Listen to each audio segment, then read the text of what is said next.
This is the Benchwarmers Trivia Podcast. We have assembled the world's finest sports and trivia dorks to prove once and for all that we are just as bad at this as we were at sports. Hello, everyone, and welcome to the Benchwarmers Trivia Podcast, sports trivia for those of us who rode the pine. You are listening to episode 247. I'm your host, Josh Bomback, and today's game will be pitting the Benchwarmer team of David Lux and proud Papa Mason Giat versus Benchwarmer Matt Takimoto and equipment manager for our Patreon team, Hugh Gitlin. Welcome back to the bench, Hugh. Why don't you take a minute to remind us about yourself and let us know what's new for you these days? Well, I'm still in Mendota Heights, which is just south of St. Paul, Minnesota. And what's new is not really a lot since I've talked to you in the last couple of years. This is my fifth time, so I'm expecting that smoking jacket in the mail. And right now it's coming to you live from the party room at our condo. So my sister is using the other space, which we have the computers. So she's there doing whatever she does. And I'm moved here to the party room, books and a television set that's not on, and a kitchen. So all right, well, wonderful. Once again, welcome back. Matt, how are you doing? And let us know what your and Hugh's team name is going to be. I'm good. It's, as at time of recording, it's Oscar night, and I sequestered myself in a different space as to not be distracted and give my full attention to this episode. And our team name tonight is, because Hugh's in the party room, it only seems fair that we honor that. So we will be coming at you from the party room. All right. And David and Mason, let us know how you guys are doing and what your team name is. I'm going to go first, as per usual. So, yeah, I'm doing okay. As Jackson Brown would say, I'm running on empty. And that's okay. So we just got our son home a week from tomorrow. And he's doing okay. We're just getting used to schedule stuff. We had a nice time schedule, and then we conveniently forgot about daylight savings, so now everything gets moved for that. But yeah, otherwise everything's been going well. Wonderful. David. Yeah, so I'm good. And I too want to welcome Mason back from his very, very short stint away. He's had a baby that was born a little bit early, and yet he's back after 3 weeks. So with that in mind, we've decided to make our team name What Paternity Leave? All right, so we have coming at you from the party room versus What Paternity Leave? Well, let's kick it over to our emeritus benchwarmer, Dan Lundberg, for the rules. The game will consist of 4 quarters of play, each with different trivia style. The styles of quarters 1 through 3 will change from show to show, and I will explain them as we go along. Like any good sporting event, we will have a halftime show after the second quarter with entertainment questions.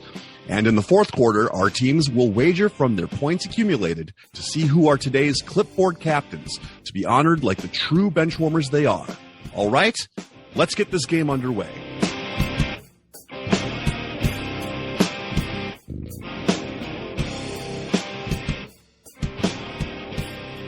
Thanks, Dan. Today's first quarter will be pre- and post-game.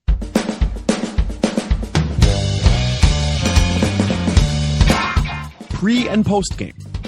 For this quarter, there will be 4 before and after style questions. For example, if I said, what all-time leader in receptions for the Indianapolis Colts was a Notre Dame safety drafted by the Minnesota Vikings, the answer would be Marvin Harrison Smith.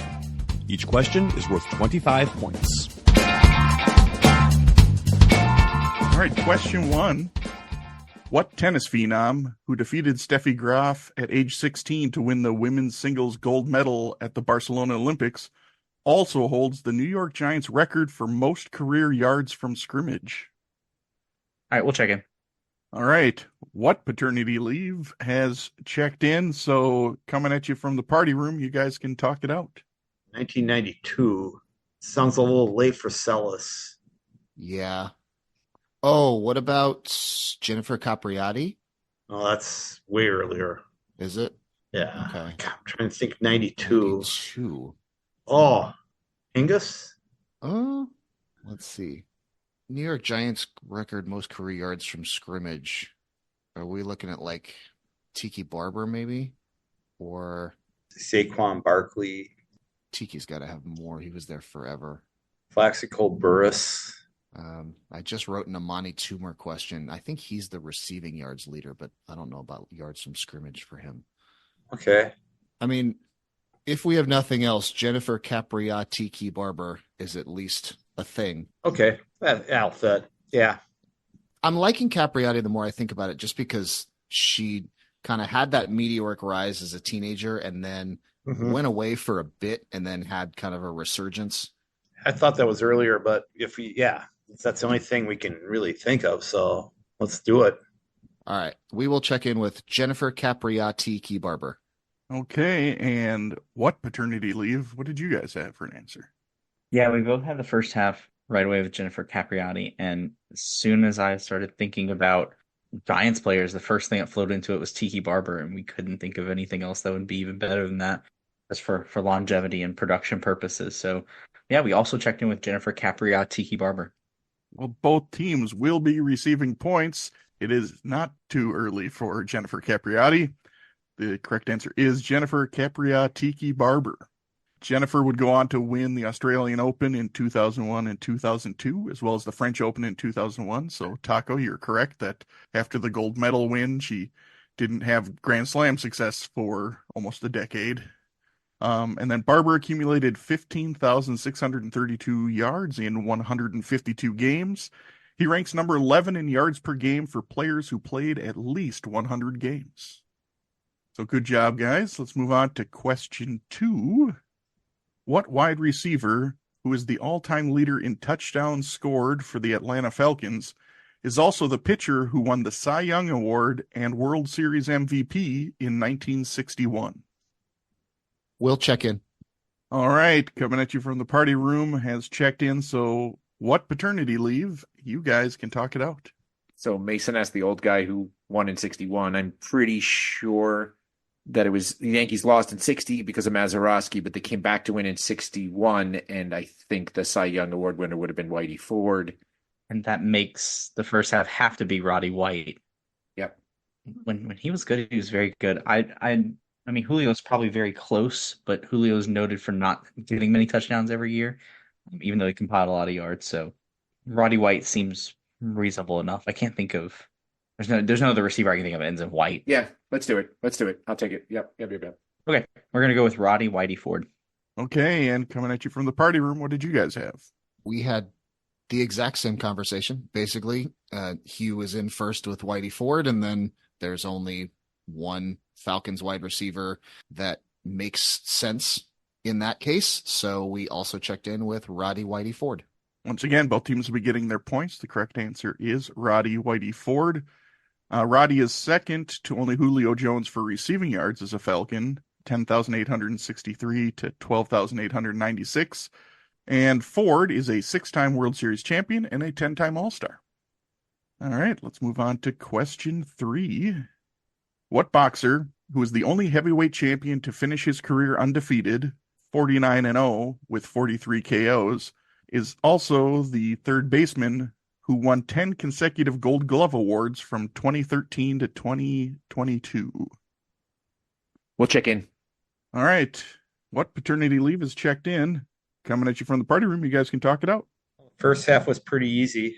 Rocky Marciano, and then there's only one third baseman who starts with no, and that's Nolan Arenado. So it's Rocky Marciano, Nolan Arenado. All right. And paternity leave, what did you guys have?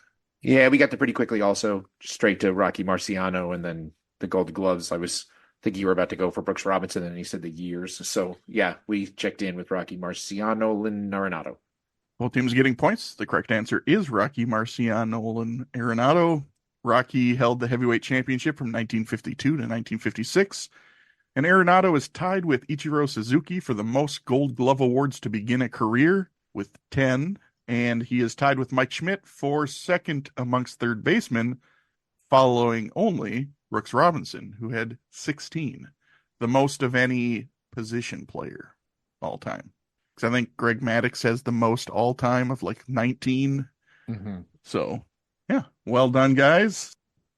All right, let's move on to the fourth and final question in pre and post game. What defensive tackle who anchored the middle of the Monsters of the Midway D line with William and the Refrigerator Perry won his only Grand Slam title in 1989 at the age of 17? We'll check in. All right, party room boys is checked in.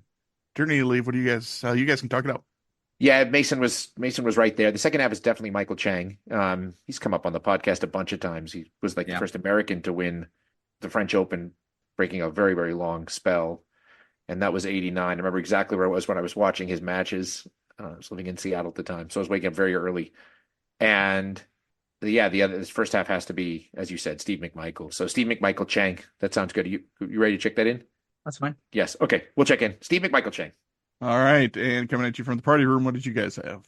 Yeah, I knew Steve McMichael right away. Being a Vikings fan, it's a pain in the butt to run at with him and Perry.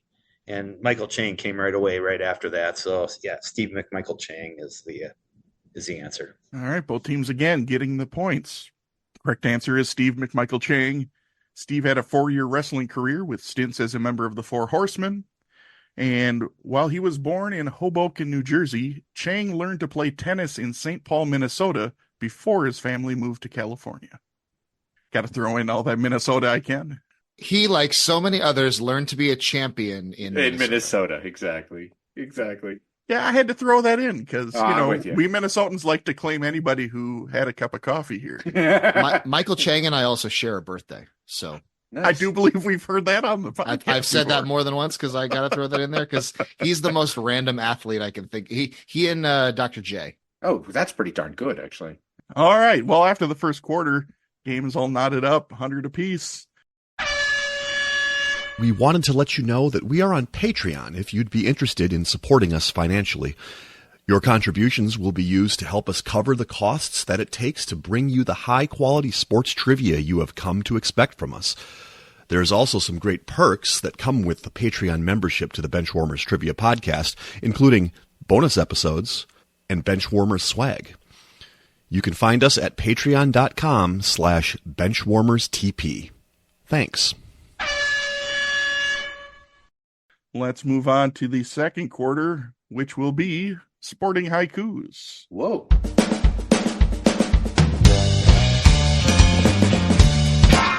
Sporting Haikus. For this quarter, there will be 4 questions in haiku form. Each question is worth 25 points.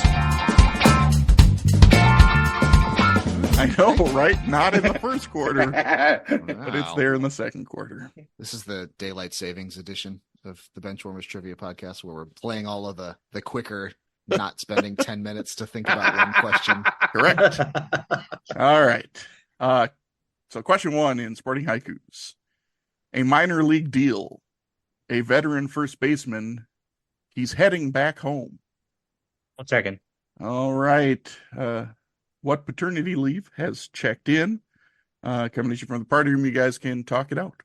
Hugh, I think this is Joey Votto. He just signed with the Blue Jays like a week ago or something like that. Yeah. And he's a noted Yep. Canadian. Minor league deal. Yeah. Yep. He could strike out for them then. We'll check in Joey Votto. All right. And paternity leave? Yeah, right away. I remember before when they were talking about places they would sign. The obvious one would be Toronto because that makes sense. And I saw that he signed with them. So yeah, Joey Votto is what we checked him with. All right. Both teams are getting points. Correct answer is Joey Votto. Votto, who is from Toronto, said, I have wanted to play here since I was wearing a Blue Jays bib. Oh. Moving on to question 2. A 6th round draft pick. A former top 15 pick. He's heading back home. We'll check in. All right. What paternity leave has checked in? So coming at you from the party room, you guys can talk it out. Either a baseball player or two-sport guy. Right. That's because if you're going to get drafted in the 6th round and in the top 15, it's either happening both in baseball or in 2 different sports. I'm trying to think of like recent baseball signings or maybe even recent NFL signings. Yeah. Well, it can't be NFL because they're can't sign even. Well, as we're taping this, they can't sign anyone yet. So, Hugh, just to point out that things that will be coming into fruition have been announced. I'm not saying this involves this question, but things that Okay. have been announced that will be happening. Okay. Just saying. Not Yeah. that it necessarily means anything, but just because we haven't quite hit the league year tomorrow, if it's been Right. announced that it's happening, it's considered done. Okay. In my Okay. eyes. Okay. Well, pick a baseball player that just got, maybe it's an all baseball round. Who knows? God, who's going back home? It's, Let's see. Bellinger just signed. Matt Chapman just signed. Lucky Johnson. Sure. Let's check it in. We'll check in with Johnson. Good old two sport Lucky Johnson. All right. And what paternity leave? What do you guys have for an answer? So I got to this right away. I didn't understand the first part. I got second and third because this person is a former top 15 pick, and he is going back to play for his hometown team because I believe he's from there. And the first part has nothing to do with another sport. It is what the terms of the trade were, because he was traded for a 6th round pick by the Jacksonville Jaguars. And I actually messaged the podcast about this morning when it broke, or pretty close to when it broke. So yeah, this is one Michael McCorkle Jones, also known as Mac Jones. Also known as Lucky Jones, to be clear.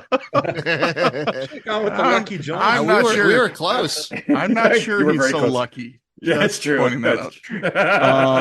Fair. But one team Very will be getting points. The correct answer is Mac Jones. You hit it right on the head, Mason, that it is the trade parameters are the first two lines. A 6th round draft pick is being sent to New England for Mac Jones, who's a former top 15 pick. And yes, he is heading back to his home in Jacksonville. So he gets to, he gets to be a backup and make some money. So I guess that's not too bad. I guess sort of lucky, I guess. I mean, we like our clipboard captains, but And Maybe you can add him to and the the way list. Trevor Lawrence's end of the season last season with an injury, he might get some playing time. True. All right, let's move on to question 3. Heavyweight boxing, a 30-year difference, July 24. We'll check in. Hey, paternity leave is checked in. Party room, you guys can talk it out. Well, I'm looking forward to this fight. I know, Taco, you're looking forward to it also, right? Well, it's going to get eyeballs for sure. Is it going to be a good fight?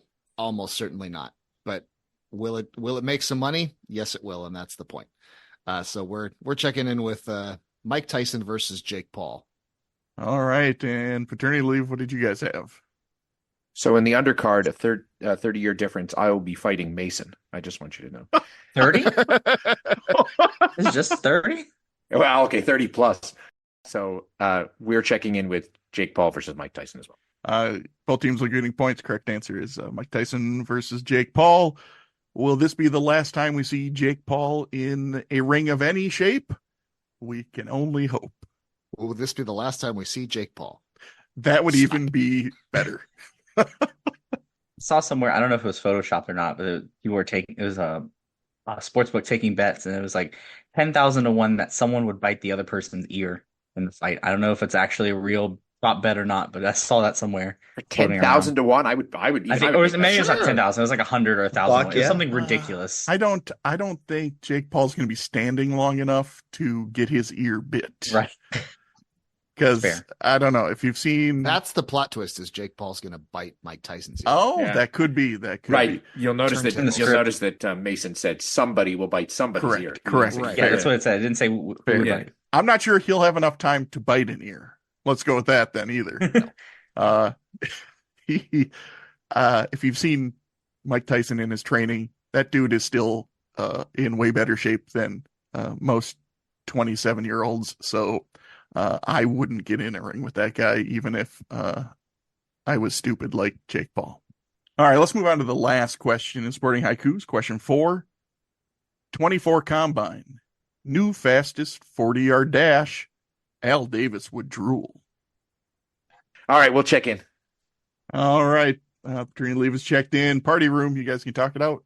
His name, oh God, it's Xavier something. I didn't watch any of the combine.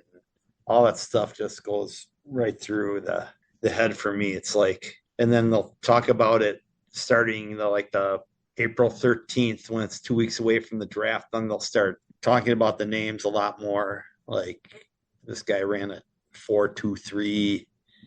God, I think it's Xavier Worthy is the name. I think that's it. okay. Yeah, I think it's Xavier Worthy. Let's check that in. All right. Paternity leave. What did you guys have?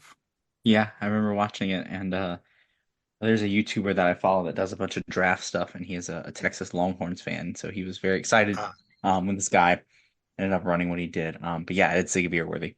Both teams will be getting points. Correct answer is Xavier Worthy. Worthy's 4.21 time topped John Ross's 4.22 from 2017. After the second quarter, we have the following scores. Coming at you from the party room is at 175. And what paternity leave is at 200. And that brings us to halftime.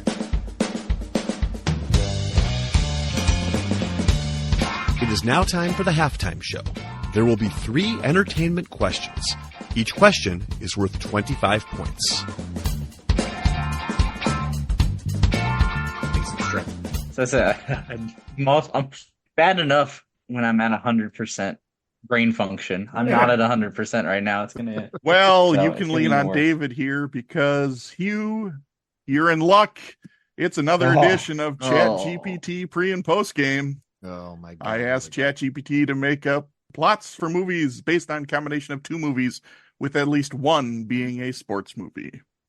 These ones are a little less long than some of the others we've had. None of these should take toothpaste into the chat.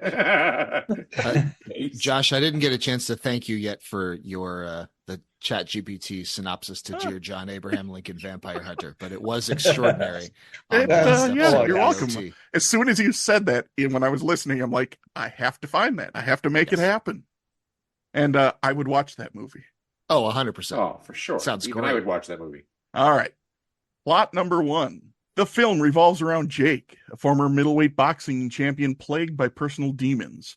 Struggling to find purpose after retiring from boxing, Jake is drawn to the world of minor league baseball, where he meets Annie, a witty and knowledgeable baseball aficionado.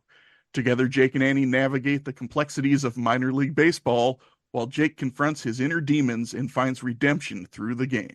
Through their unconventional partnership, they learn that the fight for redemption extends beyond the boxing ring, and that sometimes the true battles are fought on the diamond. We'll check in. Party room is checked in. Paternity leave. You guys can talk it out. Yeah, we'll check in too. We both had it from the film revolves around Jake, a former middleweight boxer. From there, it had to be Raging Bull Durham, so that's what we checked in with. All right, and party room. Yep, Raging Bull Durham. Both teams getting their points. It is Raging Bull Durham. Okay, plot number 2.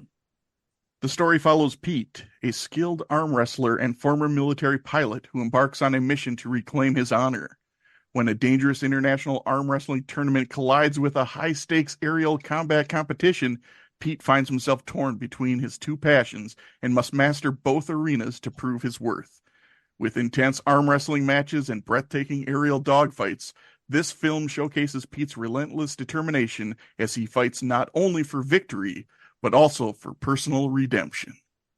We'll check in. All right, party room is checked in. Paternity leave. What you got? So the only movie, Mason, that I know that I can remember about arm wrestling was Over the Top with Sylvester Stallone from the late 80s. And so with dogfighting, air, blah, blah stuff, I assume it's Over the Top Gun.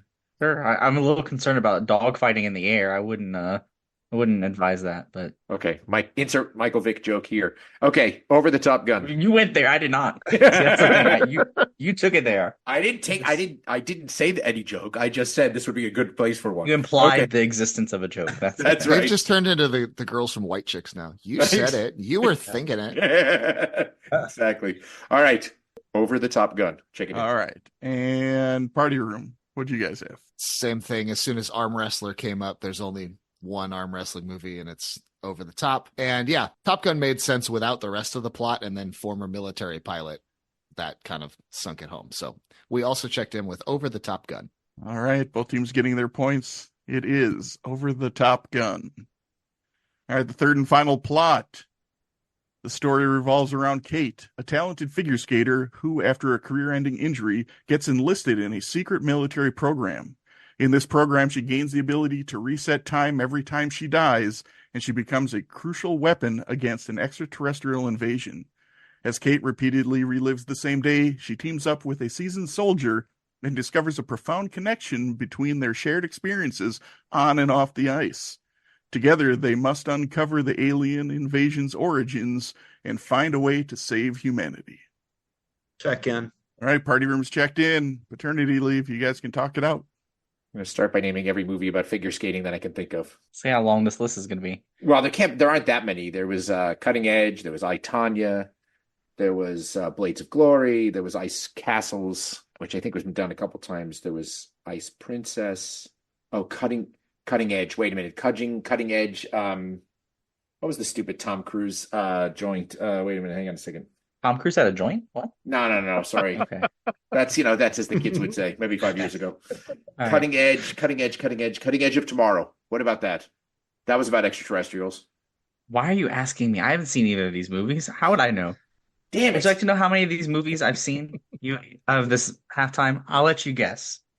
You should think about seeing Cutting Edge of Tomorrow. It's about a story which revolves around Kate, a talented figure skater who after Are you really copying these? At least come up with your own summary. I can't be ChatGPT. All right, I'm not going to come up with anything better. I'm not going to come up with anything at all. So yeah, that's all fine. right. Cutting Edge of Tomorrow. All right, party room. What'd you guys have? I worked back to front like you're not supposed to do. Once they said the same day all over again was at the edge of tomorrow, and the only thing that made sense with that was the cutting edge. So we went with the cutting edge of tomorrow. Both teams are getting points. Correct answer is the cutting edge of tomorrow. All right, well done, guys. We got scores. Same difference, but more total. Party room has 250 and paternity leave has 275. Today's third quarter will be the missing link. The Missing Link. This quarter will consist of 5 questions with theme-linked answers. The teams will attempt to answer the questions and guess the theme. Each question is worth 20 points. If a team checks in first via chat to the host with the correct theme before the 5th question, they will earn 100 points. The other team can still earn 50 points with the correct theme guess. If neither team has checked in with the correct theme before the 5th question, each team can earn 50 points with the correct answer to the theme after the 5th question. For today's missing link, there is a general theme with an underlying, more specific theme. The general theme will earn each team's the typical points, but if by the end of the round, either or both teams can identify the more specific theme, they will receive 25 bonus points. Okay, so it's just like a more specific version of the general answer. That's what you're trying to get at. Correct. Okay, Gotcha. Like There's a general answer that does fit, but there's a more specific that I'm going for, but I made it a bonus rather than having you have to get that, if that makes sense. You can check in with that anytime. I was about to You say, check with it anytime, or you can just wait to the end to make sure. That is just at the end, the bonus if you got the more specific. And both teams can get it, so you don't have to try to be the first in that one. So we don't have to walling the bonus category is what you're telling me. First clue, just go for it. Exactly. Correct. Okay. Excellent. All right. Question 1. Mason, get your F1 key ready. Oh no. Got it activated. Here we go. What fellow British Formula One driver is in his 3rd season as Lewis Hamilton's teammate with Mercedes? To help you out, his initials are GR. I don't know if that'll actually help anybody out. You could have gave me the first name and the last initial. I don't even know if that would help me. We'll check in. All right, party room has checked in. paternity leave, you guys can talk it out. David, you can talk it out. Well, I was studying F1 drivers recently, and also my nephew is a major F1 fan. This guy has a very British sounding name. Oh, that's very helpful. Okay. No. I mean, it's not like it's not. So it's George. His name is George. George. Okay, that's it. There you go. Well, that's a British name, isn't it? Yeah. Yeah, I thought a few kings named that. Yes. Exactly. Yes. Okay. George. George what? George Russell. It's George Russell. That's a very British name. Yes, I agree. We'll check in with George Russell.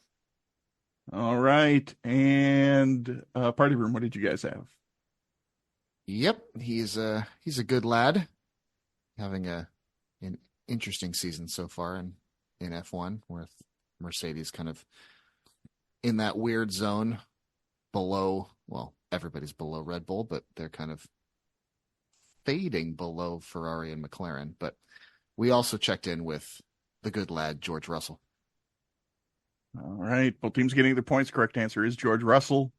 Russell won his first and only, so far, Grand Prix in 2022 at the Sao Paulo Grand Prix. Question 2. What defensive-minded guard who spent his entire 12-year career with the Seattle Supersonics from 1986 to 1998 was nicknamed Mr. Sonic? God darn, where's Marcus when you need him?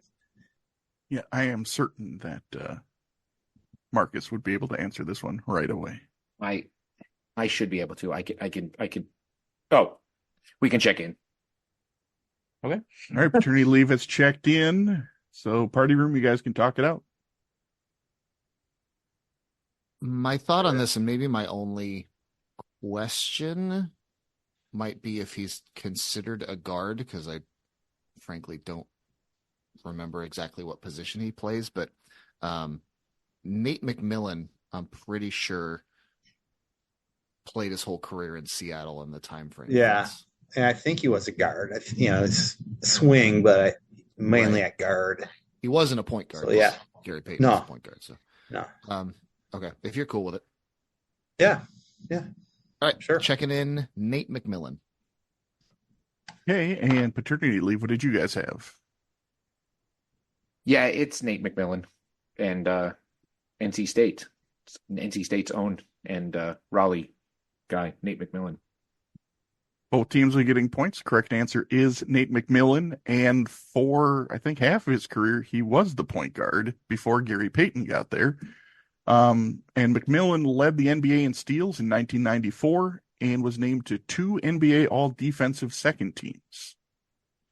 The theme-linked answers thus far are George Russell and Nate McMillan. Moving on to question 3. What running back was still drafted in the first round of the NFL draft, even though he would miss his rookie season while recovering from a torn ACL, PCL, and MCL in his left knee that occurred during his final college football game on January 3rd, 2003? All right, we'll check in. Okay, party room is checked in. So paternity leave, you guys can talk it out. Yeah, I think we're caught on the trail here. I mean, chances are if the guy tore all of those things, I mean, he tore his ACL, his PCL, and his MCL. It must have been towards the end of the first round that he would even be drafted, but I'm pretty sure that's where Willis McGahee ended up. I think that we should check in with that, Mason. Yeah, that's fine. Okay. All right, we will check in with that. And party room, what did you guys have? Yeah, right off the jump, I remember this being a Miami running back. And then Hugh had the drafted by Buffalo. My mind went to Clinton Portis, but Clinton Portis was before 03. And then, yeah, after running through every Miami running back I could remember, Willis McGahee fit. So we also checked in with Willis McGahee. All right, both teams are getting points. Correct answer is Willis McGahee. McGahee would go on to play 10 seasons in the NFL, during which he accumulated more than 9,800 yards from scrimmage. So the theme-linked answers thus far are George Russell, Nate McMillan, and Willis McGahee. moving on to question 4. What utility infielder, who was used mostly at shortstop, played for 4 American League teams during his 13-year career, which culminated in a World Series championship in 1987, his final season? I don't think We'll I'll be check much in. help. All right. Party room is checked in, so paternity leave, you guys can talk it out. All right, here's what we got. I'm gonna get stuck here, but 1987 is definitely the Twins. Yes. And utility infielder. I mean, Gaetti was the everyday third baseman. Urbeck was the everyday first baseman. I believe Greg Gagne, or maybe it was Gagne, I don't know, was the shortstop. No, Gagne was the wrestler. Al Newman was a utility infielder. I just can't remember because I'm just struggling with. I feel like he was the starting second baseman, but now I can't remember who the starting second baseman is. Did he play for 4 AL teams? Does that line up for Al Newman? Oh, no, it doesn't. Oh, thank you. No, it doesn't. Because Okay. he played for the Rangers very briefly, I feel like. And I don't think he came up with the Twins, but he was probably not with more than 3 teams. So the question is Greg Gagne a utility infielder? I don't remember him playing with 4 teams either. I don't remember him at all, so let's at least I have don't- something on that. I don't think he played with 4 teams.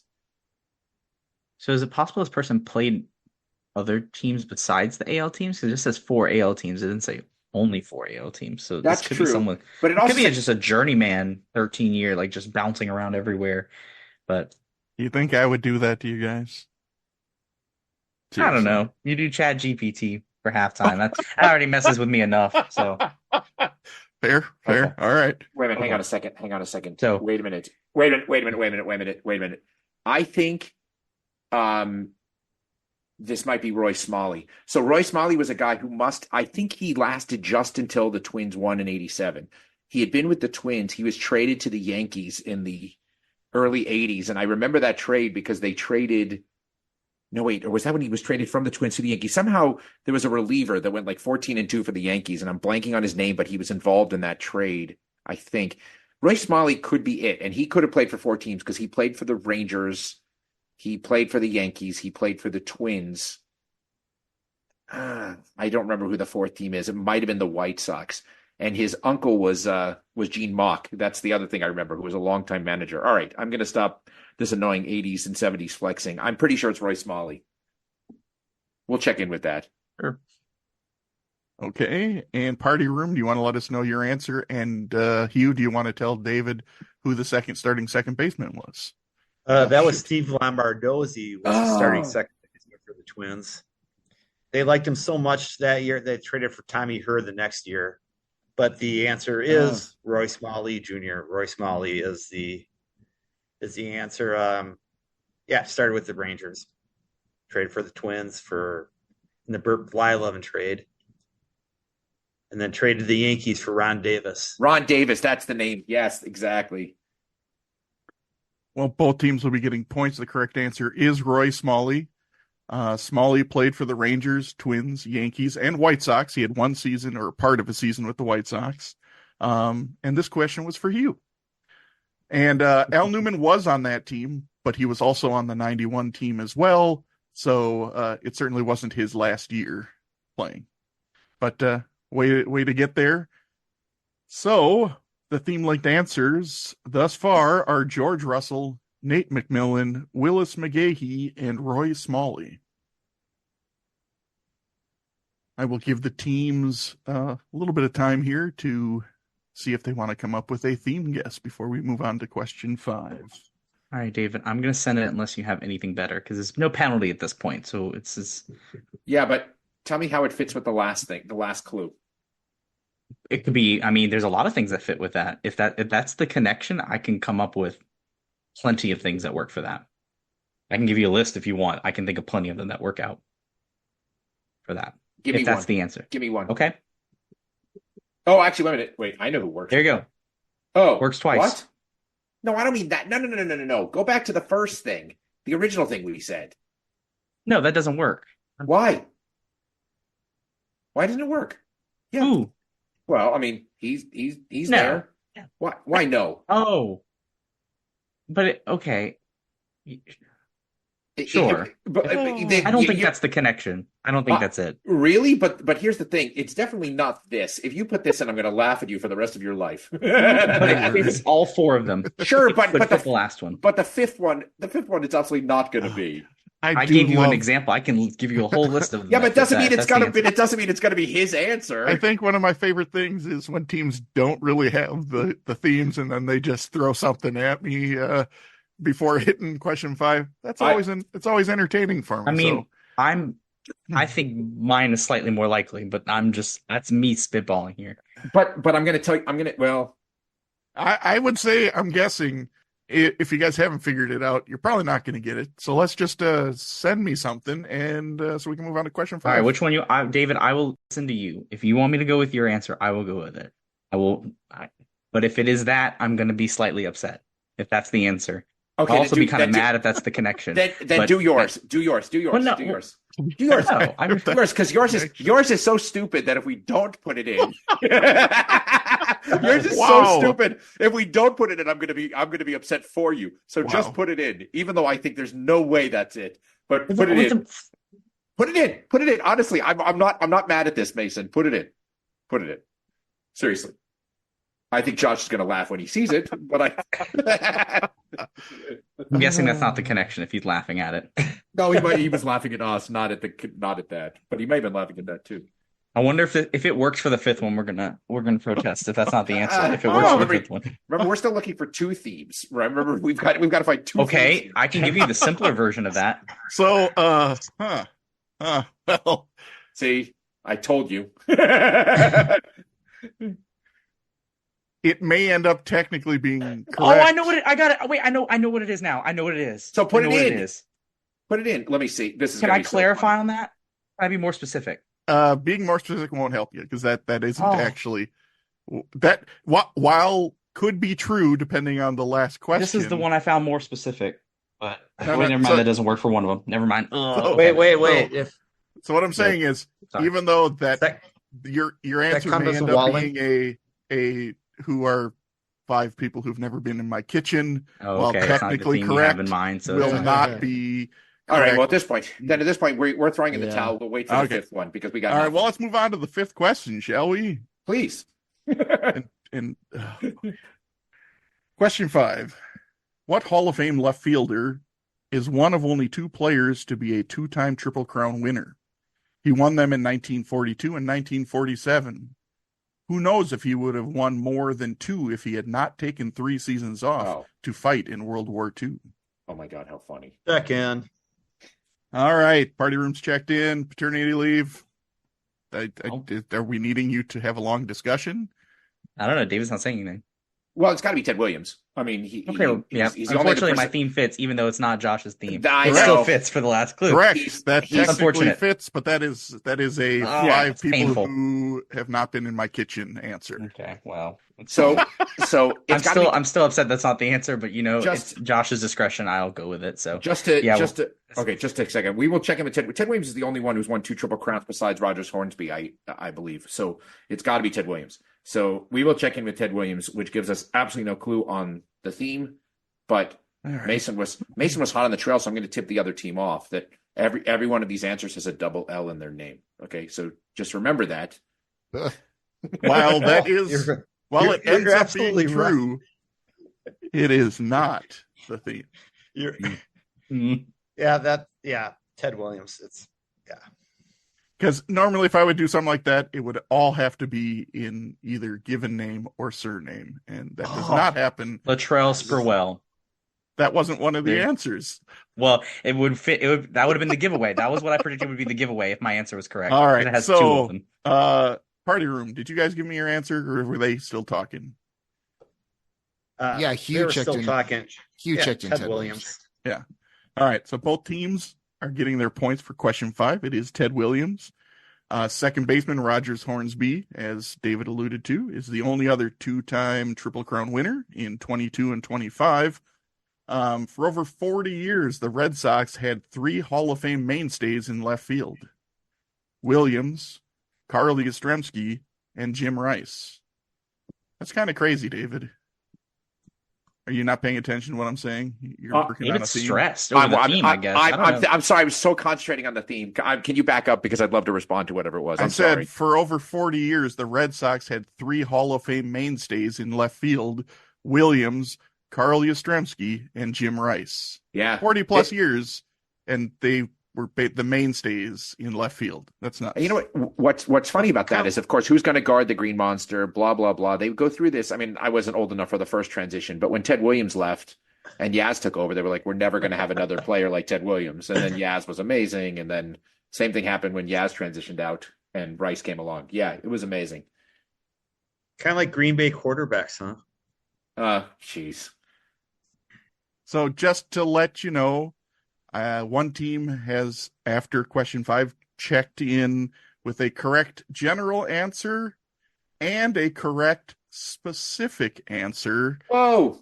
So I am now going to let Paternity Leave talk out what they believe the generic and specific answers are to the question, whose theme-linked answers are George Russell, Nate McMillan, Willis McGahee, Roy Smalley, and Ted Williams.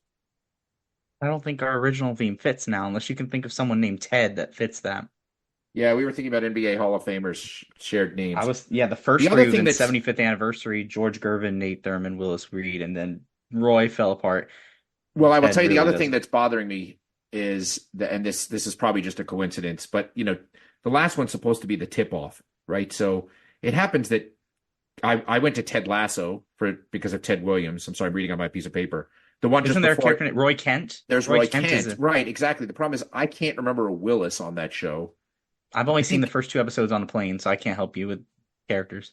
I'm pretty sure there was a George, and if there wasn't, there should be because, it's I British. think Willis is a particularly British name, though. That's a very British name? It's a very British name, exactly. Willis is not, though. I don't think I can't think of a Willis. So George, Nate, Willis, Roy, and Ted. I don't think it can be a last name thing because Smalley and McGahee are just too distinctive of last names. For I right? agree. Plus, given that Hugh's on the show, he wrote a question for Roy Smalley, but that was to work Roy in, not to work Smalley in. That doesn't make any sense. So Roy, it's got to be Roy, Ted, Willis, Nate, and George. A band? You know any bands? No. TV show? Roy Rogers, and no, that's about it. Well, there was a George Rogers. He won the Heisman Trophy. These are all there's no Ted Rogers. That's not the. He would have to be a giveaway. It would be something else. Oh, wait a minute. Nate is a show on Ted Lasso. I mean, Nate is a character on Ted Lasso, of course. There's no question because Nate was the equipment guy who became a coach, and it all went to his head. Sure. So George and George was what's her name's ex-husband, I think. I still can't think of who Willis is, but this sure sounds like Ted Lasso. Yeah, so I'm gonna need you to have a theme checked in, and then so if you want to try more specific, answer, then? you can. What's more specific than that? They were on every season. I don't know. Like I haven't seen the show. I haven't. Oh, I wonder if Willis is like Beard's real name or something like that. But the other thing I've got to tell you is, as somebody who studies the podcast, I'm pretty sure this was done as a theme, and Josh would never do that. so if it had been done, somebody didn't log it in their spreadsheet. Oh, fair. So if it has been done, it's not there. Okay, fair. So Willis could very well be Beard's real first name. So that is.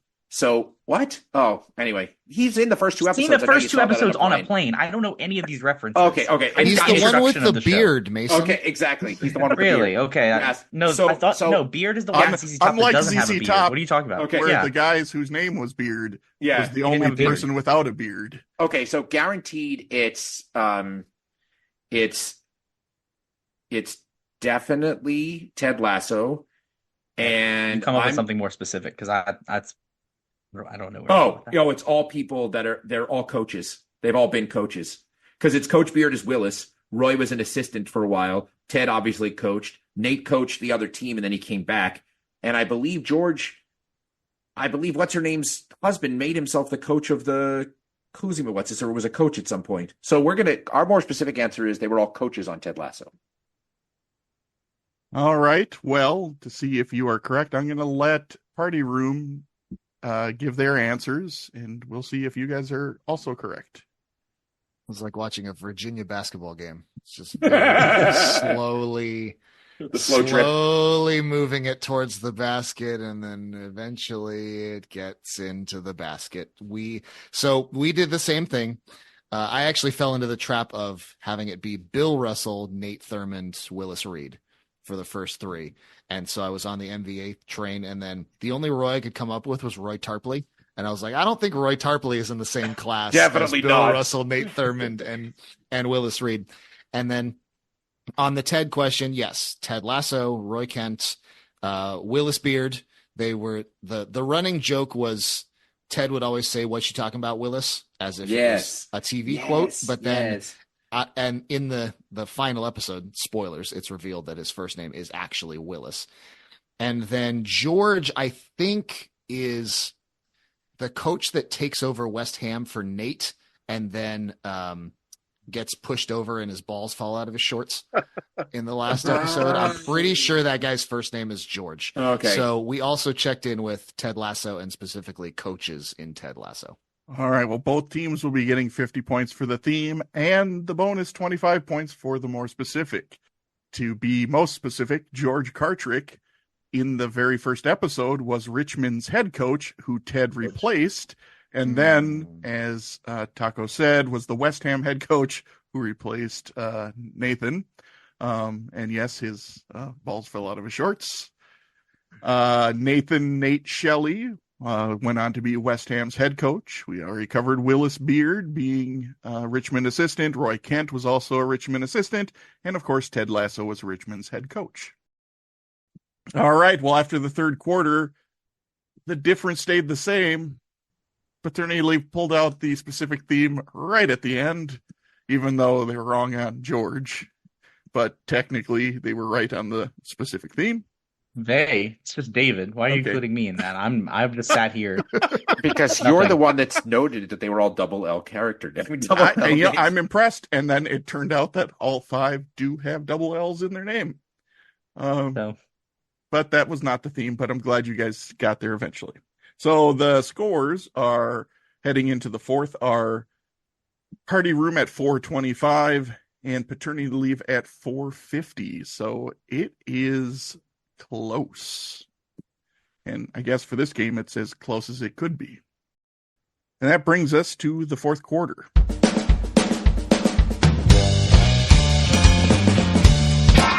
The fourth quarter, known as Put Your Fours Up. This quarter consists of 4 categorized questions that teams will wager up to 100 points each, not to exceed their current point total. The categories for today are as follows. Question 1, Diamond Dogs. Question 2, Believe. Question 3, Be a Goldfish. Question 4, Barbecue Sauce. Nice. Oh.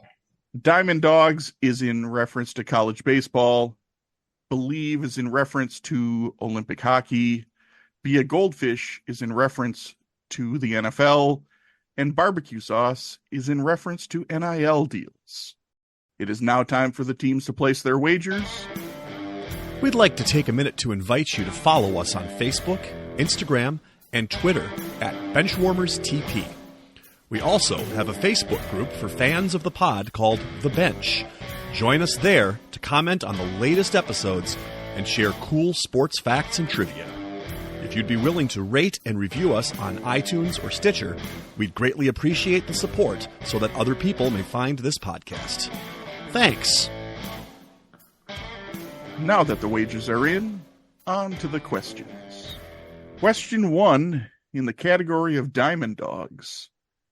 What MLB MVP stayed close to home and played 3 seasons for the Fresno State Bulldogs before being drafted in the first round of the 2013 Major League Baseball draft?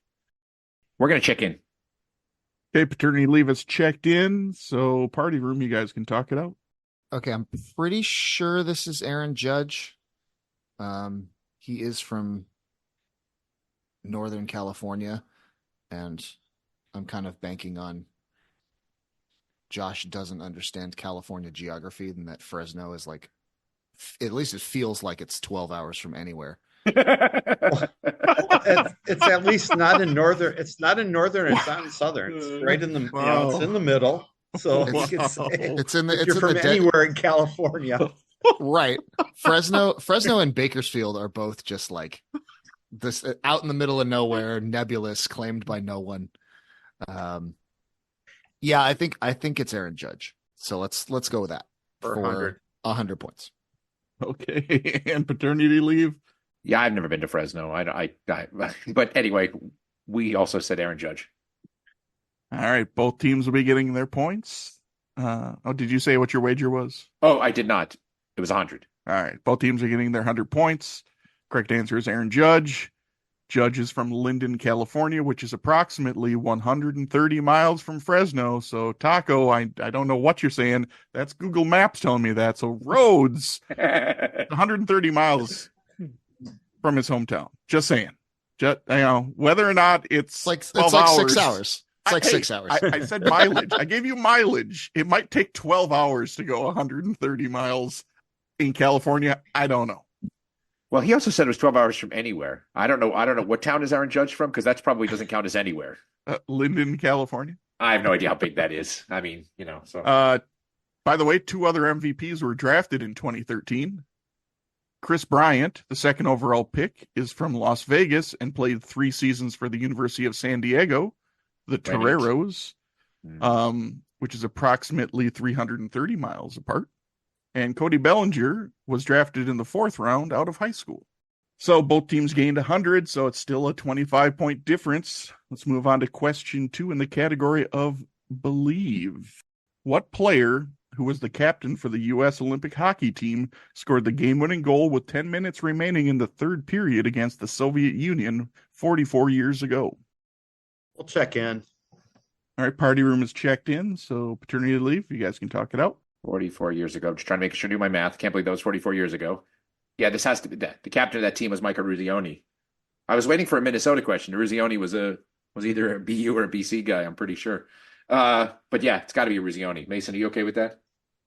Sure, that's fine. Okay. We will check in with Michael Ruzioni for 80 points. All right. And party room, what did you guys have for an answer and a wager? Yeah, Mike Ruzioni, 100 points. Both teams are getting points, and I wouldn't want to be accused of having too much Minnesota. So the correct answer is Micah Ruzioni, so the teams will be getting their points. Ruzioni never played in the NHL. He said after opting not to turn professional, I want to be remembered as Micah Ruzioni, captain of the U.S. Olympic team. I do not want to be remembered as a guy who played in the NHL for a few games and then got sent to the minors. So... yeah, can't blame him for being like, this is the pinnacle of what my career can be.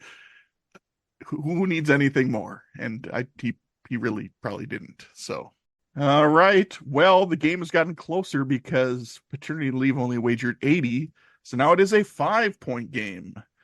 Yeah, I know we're all surprised that the math guys mathed it out. So let's see where it goes from here. Question 3 in the category of be a goldfish. What quarterback, who was in his 2nd year in the NFL, needed to be a goldfish after he threw 3 fourth-quarter interceptions on 3 consecutive passes at Soldier Field on September 19th, 2021? Okay, we're going to check in. All right, paternity ward is checked in, so party room, you guys can talk it out briefly and let me know your answer and your wager. Okay, so we're feeling like this is not a Bears quarterback, even though Soldier Field is in the description. So then it went to who is in the 2020 draft. Normally I'm not a good draft guy, but my sweet boy Justin Herbert was in this draft, so I do remember that this was the Joe Burrow, Tua Tagovailoa, Justin Herbert draft. And then Hugh, I think you're sound in ruling out Herbert because of the interconference matchups. So now we're down to Tua or Burrow. Do you have Yeah, and a lean in either direction? I'm leaning towards Tua because I think we played the East that year. Because I remember going against Mac Jones on Thanksgiving night. Okay. I like that. And also maybe there's like I know dolphins aren't fish, but maybe there's a subtle be a goldfish, be a dolphin kind of a thing in there. And Tua really didn't come into his own until later in his career. So Okay. I'm fine with it. We'll check in Tua Tagovailoa for 100 for points. 100. Okay, and paternity leave. What did you guys have for an answer and a wager? Well, this was agonizing for us. A little bit of a journey because we tried to figure out the interconference matchups. We were pretty sure the Bears played the AFC West this year, so that ruled out Herbert. I only remembered that last season, meaning the 22 season, the Vikings played the Bills, which means the Bears couldn't have played the Dolphins, I don't think. So we ruled out Tua. And then we were down to Jalen Hurts or Joe Burrow. So we're down to Jalen Hurts or Joe Burrow. And then because we just thought Jalen Hurts is NFC and that would be too obvious, we started to go with Joe Burrow. And then we looked back and Mason said, I wonder if the gold is somehow a reference to LSU gold. But that seemed tenuous. It's like, I guess, the fish with the dolphins. It's the same kind of level of connection, I guess. Exactly. So we ultimately settled for Joe Burrow for, I don't remember, points. 100 points. Well, just to let you know who the Vikings did play that season, which also would have meant there's probably crossover. The Vikings played the Bengals, and they played the Chargers. Oh, shoot. They did not play the Dolphins. That was 2022. Damn. So one team will be getting their points. The connection was not fish for Dolphins or gold for LSU. It truly was about being a goldfish and having a short memory because you threw 3 consecutive interceptions on 3 passes. Fair. But one team is getting their points. The correct answer is Joe Burrow. Burrow was, in fact, a goldfish following the 3 interceptions as he led the Bengals on 2 late touchdown drives, both of which included touchdown passes. However, they did lose the game 20-17. Ooh. But, yeah, that was interesting finding that about. I was like, who's throwing the most consecutive interceptions on passes? And I couldn't find anything more than Joe Burrow's 3 consecutive passes, 3 consecutive INTs. So, were any of them pick sixes? One was a pick. The first one was a pick 6. Jeez, that's brutal. As a matter of fact, there was only one other play run in between. So they had the pick 6. Their next possession, they had one running play. Then he threw an interception. And then when they got the ball back, his first play was the 3rd pick. Oof. So 3 out of 4 plays, but 3 consecutive passes. Jeez. So, yeah, I thought that was kind of a crazy stat. So, well, the game has gotten a little less close. Party room's at 5:25. Paternity leaves at 7:30. But let's play this last question out anyway. Question 4 in the category of barbecue sauce. What college athlete has an NIL deal that launched his first retail product, the number 2 BBQ sauce brand, which with his other NIL deals made him the highest earner in college football in 2023? Back in. Paternity leave has checked in, so party room, why don't you guys discuss what you think this is? Let me know what your answer will be and your wager. Yeah, Hugh said in the chat, Shedeur Sanders, which is he number 2? I can't. I think worse number 2.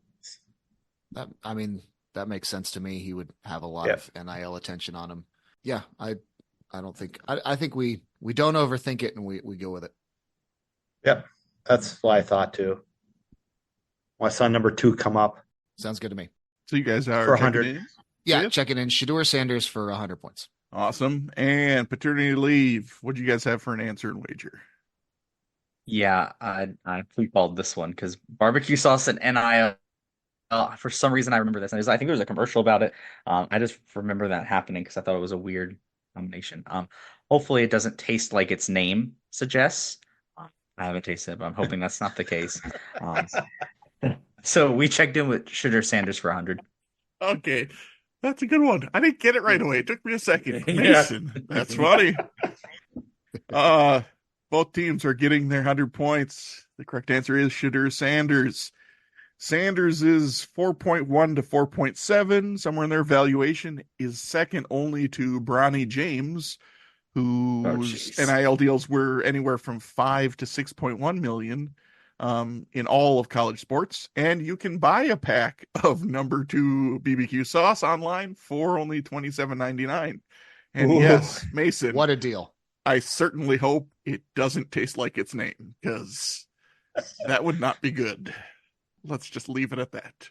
$28 is expensive for barbecue sauce, though. A 3-pack. Oh, it's a 3-pack. It's a 3-pack. Oh, Okay, that's still, at least Oh, still that's kind of It's still a little but still. spendy. Still a little, but plus you probably have to pay shipping. Oh, I think it said orders over $40 gets free shipping, so you'd have to buy something else. 2 cases. Right. 2 cases or something else from whatever You this can buy a 6-pack. branding site is. Right. no. So- Hey, we'll Does take it only sponsors. take- We'll take a barbecue sauce sponsor. No, You have don't think sausage he's gonna sponsor? give- We can I pair don't it think with they're going to barbecue give sauce. us any money. He wants all the money. We'll try. Okay, well, the game has come to an end, and here are the final scores. With the respectable 625 points we have coming at you from the party room, and our clipboard captains of the game, who are receiving the coveted Sean Hill Award with 830 points, is what paternity leave? So, Hugh, is there anything that you would like to say before we call it a night? Number one, I'd like to congratulate Mason on fatherhood. Now that it's 10 o'clock, you go get your 1 hour, 2 hours of sleep before you have to wake up and tend to the kid. And also, I'm going to get back on the bike again this year. I'm going to do the MS 150. So, Nice. hey, if you want to go to my page and throw some money my way for to help fight MS, that would be great. Feel free Maybe to. I'll stop if you by. wanna- Maybe I'll stop by Josh's when I get back to White Bear Lake at the end of the ride, because that's where the ride ends in Josh's hometown. Sure, Nice. sure. And feel free if you want to put that out on the bench and see sure. if anybody would Thanks. like to contribute to that, because Absolutely. it's a very worthy cause. So definitely Thanks. do that. Anything else? Anyone else want to chime in real quickly? We kind of breezed through this one, so I'm pretty pleased with it. Me too. Like clipboard captain Sean Hill with the double L, going with the. like That would have been great if I had thought about that and had every answer have a double L throughout the whole game. Oh, that would have been epic. That didn't happen, but I'm always impressed when people come up with some themes that just aren't the theme. But so kudos for sniffing that one out, Mason. I guess that's better No than points. sniffing out the number 2 BBQ sauce. Nice. So with that, on behalf of David, Mason, Matt, the rest of the Benchwarmers, I am Josh Bomback, and we'd like to say thanks for listening to the Benchwarmers Trivia Podcast. And until next time, we'll keep the bench warm. That ball hit high and deep. Stretch. Get on back there. They look up. You can put it on the board. Yes. Into deep left center for Mitchell. And we'll see you tomorrow night. That great music you're listening to is by Justin Nozick. Thanks to him for producing that music for us. You've been listening to the Benchwarmers Trivia Podcast. Make sure to check us out on all of our social media. We are at Benchwarmers TP.